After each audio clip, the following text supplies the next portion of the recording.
नाना प्रकार के मंत्र और औषधों का वर्णन। अग्निदेव कहते हैं, ए कुलजय, ए सरस्वती स्वाहा, ये 11 अक्षरों का मंत्र मुख्य सरस्वती विद्या है। जो क्षार लवण से रहित आहार ग्रहण करते हुए मंत्रों की अक्षर संख्या के अनुसार उतने लाख मंत्र का जप करता है, वो बुद्धिमान होता है। अत्रि, अग्नि, वामनेत्र तथा बिंदु, द्रिंग, ये मंत्र महान विद्रावणकारी शत्रु को मार भगाने वाला है। वज्र और कमल धारण करने वाले पीत वर्ण वाले इंद्र का आवाहन करके उनकी पूजा करें और घी तथा तिल की 1,00,000 आहुतियां दें। फिर तिल मिश्रित जल से इंद्र देवता का अभिषेक करें।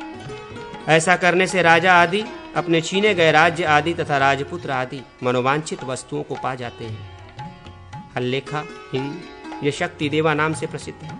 इसका उद्धार यूं है, घोष ह, अग्नि, र, दंडी, ई, दंड, हिंग।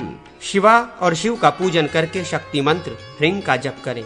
अष्टमी से लेकर चतुर्दशी तक आराधना में संलग्न रहें।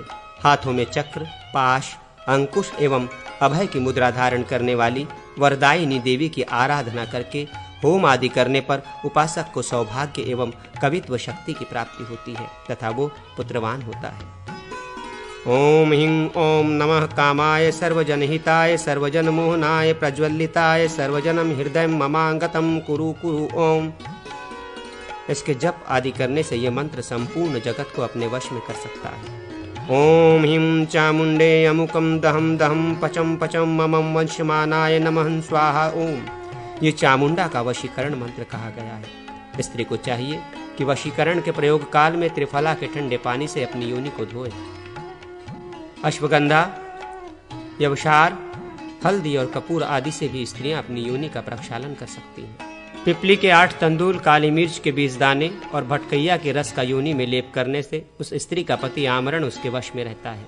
कटीर मूल, त्रिकटु, सोंठ, मिर्च और पीपल का लेप भी उसी तरह लाभदायक होता है। हीम, कैथन का रस, मागधी पीपली, मूलहटी और मधु, इनके लेप का प्रयोग दंपत्ति के लिए कल्याणकारी होता है।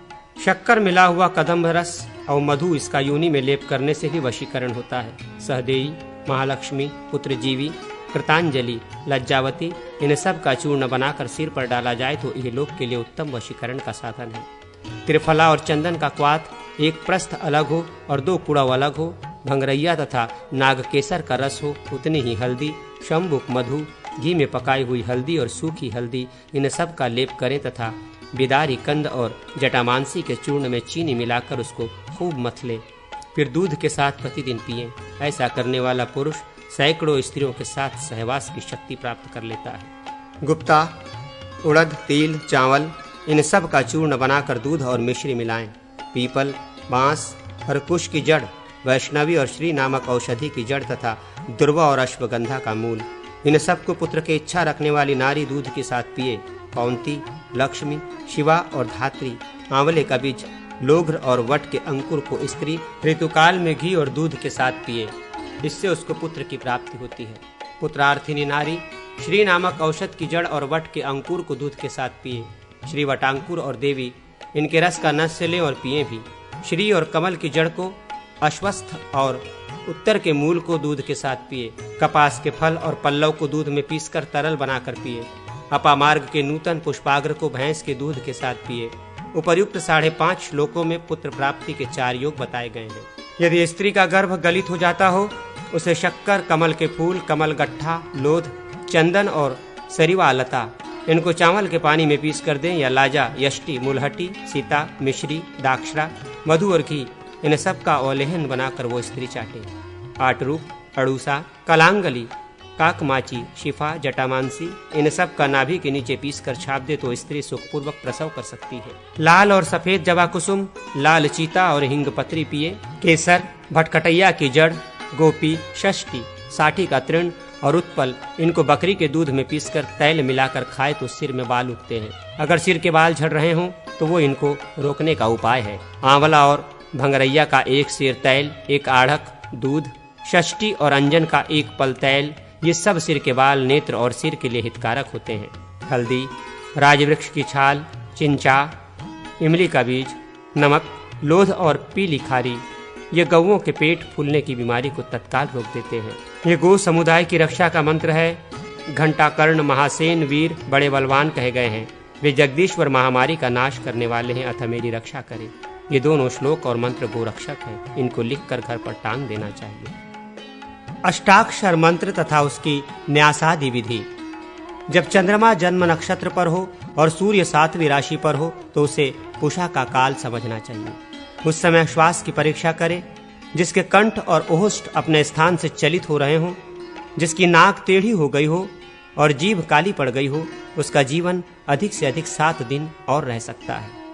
तार ओम, मेष, न, विष, म, दंती, ओ, दीर्घ स्वर युक्त न तथा र, नारा, यणा, रस, य, ये भगवान विष्णु का अष्टाक्षर मंत्र ओम नमो नारायणाय है।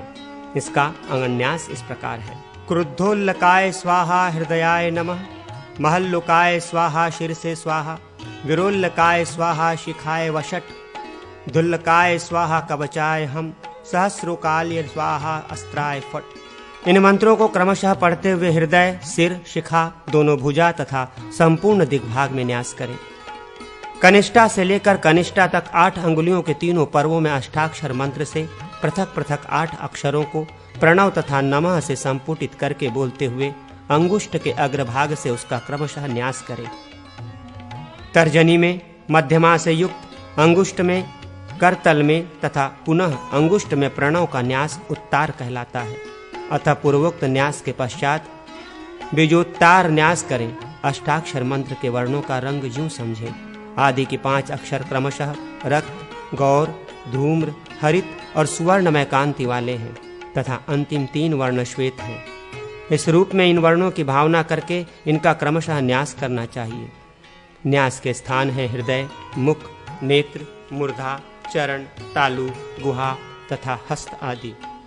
हाथों में और अंगों में बीजन्यास करके फिर अंग न्यास करें। जैसे अपने शरीर में न्यास किया जाता है उसी तरह देव विग्रह में भी करना चाहिए, किंतु देव शरीर में करन्यास नहीं किया जाता है। देव विग्रह के हृदयादि अंगों में विन्यस्त वर्णों का गंध पुष्पों द्वारा पूजन करें। देव पीठ पर धर्म आदि, अग्नि आदि तथा अधर्म आदि का भी यथास्थान न्यास करें। फिर उस पर कमल का भी न्यास करना चाहिए। पीठ पर ही कमल के दल, केसर, किंचक कल्लुक, व्यापक सूर्यमंडल, चंद्रमंडल तथा अग्निमंडल, इन 3 मंडलों का पृथक पृथक क्रमशः न्यास करें। वहां सत्व आदि 3 गुणों का तथा केसरों में स्थित विमला आदि शक्तियों का भी चिंतन करें। उनके नाम क्रमशः इस प्रकार हैं: विमला, उत्कर्षिणी, ज्ञाना, क्रिया, योगा, प्रही, सत्या तथा ईशाना। ये 8 शक्तियां 8 दिशाओं में स्थित हैं और 9वीं अनुग्रह शक्ति मध्य में विराजमान है। योग पीठ की अर्चना करके उस पर श्री हरि का आवाहन और पूजन करें। पाद, अर्ध, आचमनीय, पीताम्बर तथा आभूषण, ये 5 उपचार हैं। इन सब का मूल अष्टाक्षर मंत्र से समर्पण किया जाता है। पीठ के पूर्व आदि 4 दिशाओं में वासुदेव आदि 4 मूर्तियों का तथा अग्नि आदि कोणों में क्रमशः श्री सरस्वती, रति और शांति का पूजन करें। इसी प्रकार दिशाओं में शंख, चक्र, गदा और पद्म का तथा विदिशाओं कोणों में मुसल, खड्ग, शांग, धनुष तथा वनमाला की क्रमशः अर्चना करें। मंडल के बाहर गरुड़ की पूजा करके भगवान नारायण देव के सम्मुख विराजमान विश्वक्सेन तथा सोमेश का मध्य भाग में और आवरण से बाहर इंद्र आदि परिचारक वर्ग के साथ भगवान का सम्यक पूजन करने से साधक को अभिष्ट फल की प्राप्ति होती है। पंचाक्षर दीक्षा विधान, पूजा के मंत्र। अग्निदेव कहते हैं: मेष, न, सर्गिविश, विसर्ग युक्त मकार म, श से पहले का अक्षर श और उसके साथ अक्षि इकार, शी दीर्घोदक, वा, मरुत, य। ये पंचाक्षर मंत्र नमः शिवाय, शिव स्वरूप तथा शिव प्रदाता हैं। इसके आदि में ओम लगा देने पर ये षडाक्षर मंत्र हो जाता है। इसका अर्चन भजन करके मनुष्य देवत्व आदि उत्तम फलों को प्राप्त कर लेता है। ज्ञान स्वरूप परम ब्रह्म ही परम बुद्धि रूप है। वही सबके हृदय में शिव रूप से विराजमान है। वो शक्तिभूत सर्वेश्वर ही ब्रह्मा आदि मूर्तियों के भेद से भिन्न सा प्रतीत होता है। मंत्र के अक्षर 5 हैं, भूतगण भी 5 हैं तथा उनके मंत्र और विषय भी 5 हैं। प्राण आदि वायु 5 हैं, ज्ञानेंद्रियां और कर्मेंद्रियां भी 5-5 हैं। ये सब की सब वस्तुएं पंचाक्षर ब्रह्म रूप हैं। इसी प्रकार ये सब कुछ अष्टाक्षर मंत्र रूप भी है। दीक्षा का स्थान का मंत्रोच्चारण पूर्वक पंचगव्य से प्रोक्षण करें, फिर वहां समस्त आवश्यक सामग्री का संग्रह करके विधि पूर्वक शिव की पूजा करें। तत्पश्चात मूल मंत्र, इष्ट मूर्त संबंधी मंत्र तथा अंग संबंधी मंत्रों द्वारा अक्षत छींटते हुए भूतापसारण पूर्वक रक्षात्मक क्रिया संपादित करें। फिर दूध में चरु पकाकर उसके 3 भाग करें। उनमें से एक भाग तो इष्ट देवता को निवेदित कर दें, दूसरे भाग की आहुति दें और तीसरा शिष्य सहित स्वयं ग्रहण करें। फिर आचमन एवं सकलीकरण करके आचार्य शिष्य को हृदय मंत्र से अभिमंत्रित एवं दंत धावन दें। जो दूध वाले वृक्ष आदि का काष्ठ हो, उससे दांतों का शोधन करके उसे चीर कर उसके द्वारा जीभ साफ करने के बाद धोकर पृथ्वी पर फेंक दें।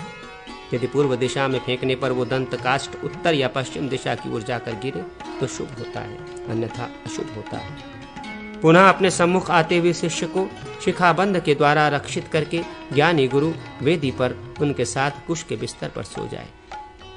शिष्य सोते समय रात में जो स्वप्न देखे उसे प्रातःकाल अपने गुरु को सुनावे। यदि स्वप्न शुभ एवं सिद्धि सूचक हुए हों तो उनसे मंत्र तथा इष्ट देव के प्रति भक्ति बढ़ती है। तत्पश्चात पुनः मंडलार्चन करना चाहिए। सर्वतोभद्र आदि मंडल पहले बताए गए हैं, उन्हीं में से किसी एक का पूजन करना चाहिए।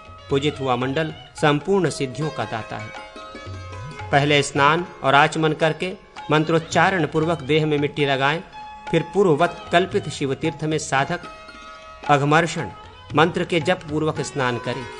फिर विद्वान पुरुष हस्ताभिषेक हाथों की शुद्धि करके पूजा गृह में प्रवेश करें।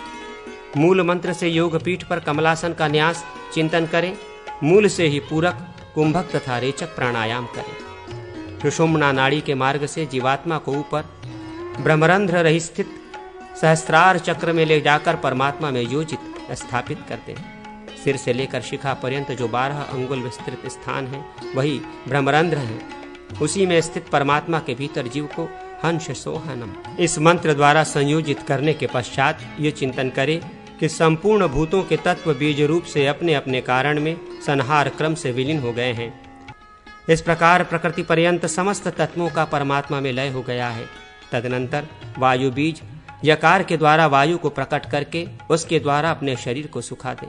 इसके बाद अग्नि बीज रकार से अग्नि प्रकट करके उसके द्वारा उस समस्त शुष्क शरीर को जलाकर भस्म कर दे। उसमें से दग्ध हुए पाप पुरुष के भस्म को विलगाकर अपने शरीर के भस्म को अमृत बीज वकार से प्रकट कर अमृत की धारा से आप प्लावित कर दें। इसके बाद विलीन हुए प्रत्येक तत्व के बीज को अपने अपने स्थान पर पहुंचाकर दिव्य शरीर का निर्माण करें। दिव्य स्वरूप का ध्यान करके जीवात्मा को पुनः ले आकर हृदय कमल में स्थापित कर दें। ऐसा करने से आत्मशुद्ध संपादित होती है। तदनंतर न्यास करके पूजन आरंभ करें। पंचाक्षर मंत्र के न, म आदि 5 वर्ण क्रमशः कृष्ण, श्वेत, श्याम, रक्त और पीत कांति वाले हैं। नकरादि अक्षरों से क्रमशः अंग न्यास करें। उन्हीं अंगों से तत्पुरुष आदि 5 मूर्तियों का भी न्यास करना चाहिए। तदनंतर अंगुष्ठ से कनिष्ठिका पर्यंत 5 अंगुलियों में क्रमशः अंग मंत्रों का सर्वतोभावेन न्यास करके पाद, गुहा, हृदय, मुख तथा मूर्धा में मंत्राक्षरों का न्यास करें।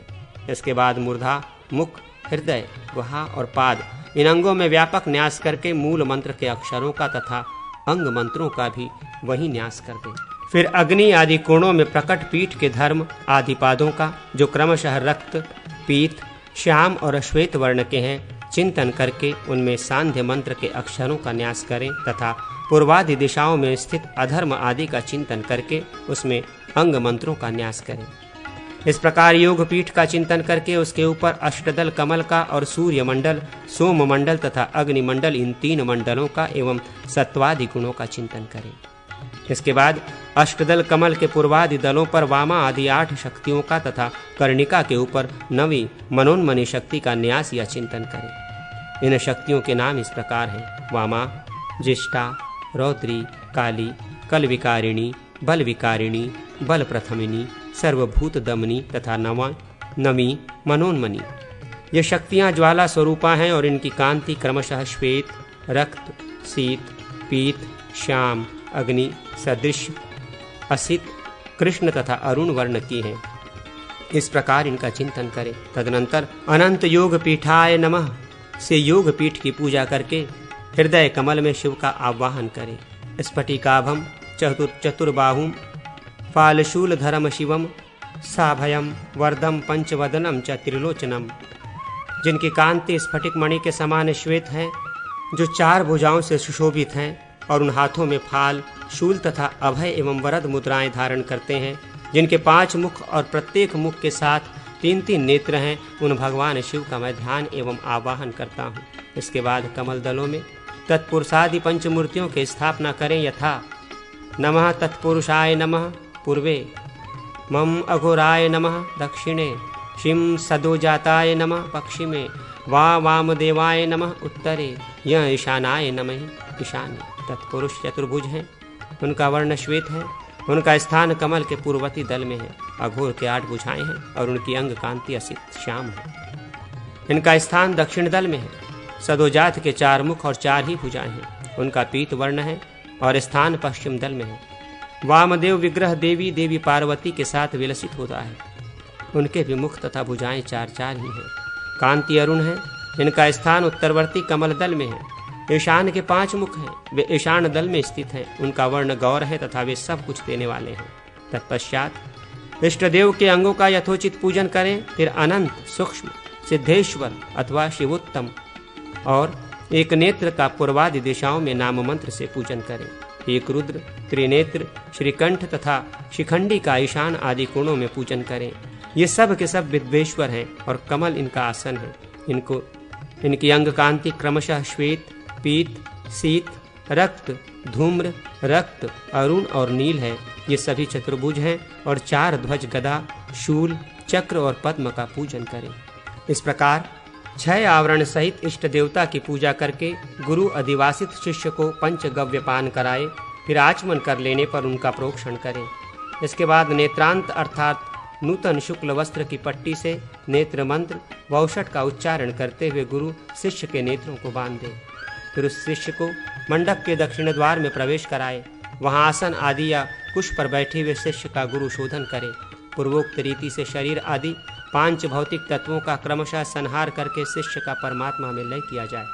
फिर सृष्टि मार्ग में देशिक शिष्य का पुनरुत्पादन करें। इसके बाद उस शिष्य के दिव्य शरीर में न्यास करके उसे प्रदक्षिण क्रम से पश्चिम द्वार पर लाकर उसके द्वारा पुष्पांजलि का क्षेपण कराए। जिस देवता के ऊपर वे फूल गिरे उसके नाम को आदि में रखते हुए शिष्य के नाम का निर्देश करें। तत्पश्चात नेत्र का बंधन खोलकर यज्ञ भूमि के पार्श्व भाग में सुंदर नाभि और मेखला से युक्त खुदे हुए कुंड में शिवाग्नि को प्रकट कराकर स्वयं उसका पूजन करके फिर शिष्य से भी उसकी अर्चना कराए। फिर ध्यान द्वारा आत्म सदृश शिष्य को संहार क्रम से अपने में लीन करके पुनः उसका सृष्टि क्रम से उत्पादन करें। तदनंतर उसके हाथ में अभिमंत्रित कुश दे और हृदयादि मंत्रों द्वारा पृथ्वी आदि तत्वों के लिए आहुति प्रदान करें। पृथ्वी, जल, तेज और वायु, इनमें से प्रत्येक के लिए इनके नाम मंत्र से 100-100 आहुतियां देकर आकाश तत्व के लिए मूल मंत्र ओम नमः शिवाय से आहुतियां दे, 100 आहुतियां दे। इस प्रकार हवन करके उसकी पूर्णाहुति करे। फिर अस्त्र मंत्र फट का उच्चारण करके 8 आहुतियां दे। तत्पश्चात विशेष शुद्धि के लिए प्रायश्चित होम या गोदान करे। अभिमंत्रित कलश का पूजन कर पीठ स्थित शिष्य का अभिषेक करे। फिर गुरु शिष्य को समयाचार सिखावे। शिष्य स्वर्ण मुद्रा आदि के द्वारा अपने गुरु का पूजन करे। इस प्रकार यहाँ शिव पंचाक्षर मंत्र की दीक्षा बताई गई। इसी तरह विष्णु आदि देवताओं के मंत्रों की भी दीक्षा दी जाती है। 55 विष्णु